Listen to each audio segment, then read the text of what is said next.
Hey YouTubers, it's Charlie. So everybody's making a whole bunch of noise about Squirrel Girl in the Marvel movies. She's kind of like the Spider-Man Deadpool character, which is why I don't think that she's going to make it into the movies. They already have Spider-Man to be that, and Fox has Deadpool. So here's just a quick explainer for the character and why people want her in Avengers Infinity War so bad.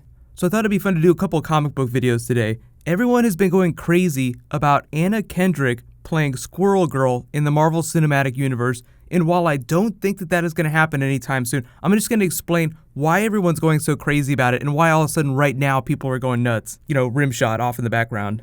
If you're not familiar with Squirrel Girl, she debuted in the early 90s, not too long after Deadpool debuted, just as kind of like this light-hearted, happy comic book character. Her only real powers are the ability to understand squirrels. She can just understand what squirrels are saying in the way that Han Solo can understand what Chewbacca is saying. She has sharp claws that allow her to climb really easily. She has knuckle spikes that are retractable. She has a tail, and she basically resembles a squirrel with the powers of a normal squirrel. So like Galactus says here, like in the grand scheme of things, when she's talking to these other big cosmic beings, the powers of a squirrel, not that big a deal. The way she's used in the comics is the big deal. She's kind of like the new Deadpool in the more modern comics. Now, she's been around since 1992, so even now the character Deadpool is used differently in the comics. Like the tone of Deadpool is a little bit different, the way he's written, a little more family-friendly than he was when he first debuted. But at their core, like the difference between Deadpool and Squirrel Girl, aside from their powers and the actual stuff that they're doing, is what their characters represent. So Deadpool is kind of like the character used to comment on comic book things in general. Like there's this really funny panel from the recent Deadpool issue where he's making fun of Batman v Superman. I don't get it, this is just absolutely crazy. Why would they be fighting each other? Squirrel Girl is also like a really meta character, but she's also used to highlight the wonder and joy of comic books. Like she's this infinitely renewable source of positivity and excitement, the soul of adventure. Like, oh my god, which of these new Avengers is going to be my best friend? And she's actually part of one of the Avengers teams now. She's part of the AIM Avengers team. You have to remember, right now in Marvel Comics, things are a little bit crazy. There are 3 different Avengers teams. But that's basically like the sign that the character wears around. Like, all of this is amazing, let's just go have some fun. Like, look at this panel right here.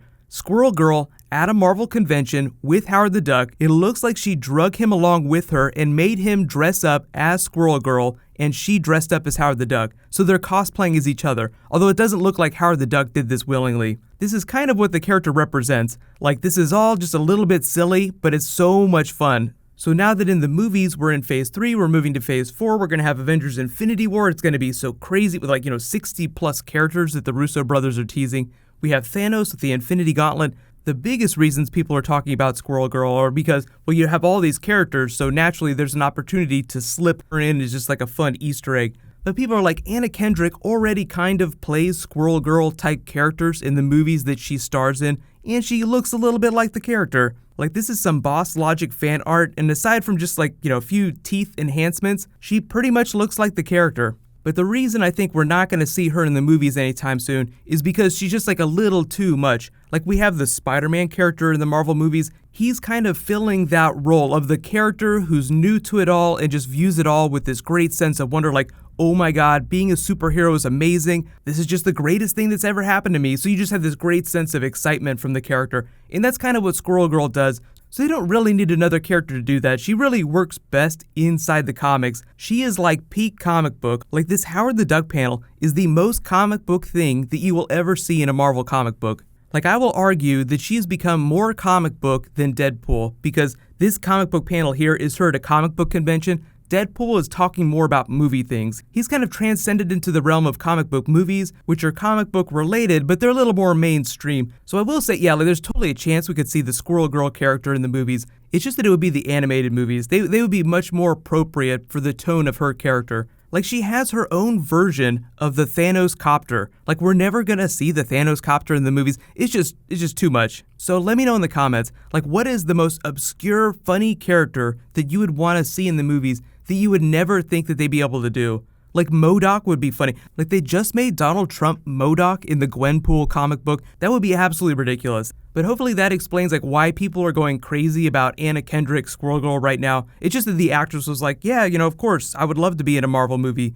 Everyone who is a human being would like to be in a Marvel movie. Even Donald Trump, the fact that they made him a comic book villain, he would probably want to be in a Marvel movie if given the chance. That is the thing that will never happen that I totally want to see in a Marvel movie. So let me know in the comments, like, what is the thing that they will never do, the character they'll never do, that you want to see them do in the Marvel movies? So in related comic book news, in the spirit of holiday fun, I'm going to do a Deadpool video next, so that should post later tonight. Be sure to subscribe to get it. If there are any other comic book videos that you guys want me to do this week, for the movies, TV shows, or just the comic books themselves, just let me know in the comments. There'll be a lot of Marvel and DC stuff happening. We have DC Rebirth, we have Marvel Civil War, then The Flash Season 3 actually starts rolling cameras, shooting footage this week. So there'll be a whole bunch of stuff to talk about this week. So while you guys wait for me to post that Deadpool video, you can click here to watch Deadpool troll X-Men Apocalypse. That's right, they got Ryan Reynolds to troll that movie. And you can click here for all my DC Rebirth Flash videos. Thank you so much for watching, everybody. Let's high five. I'll see you guys tonight.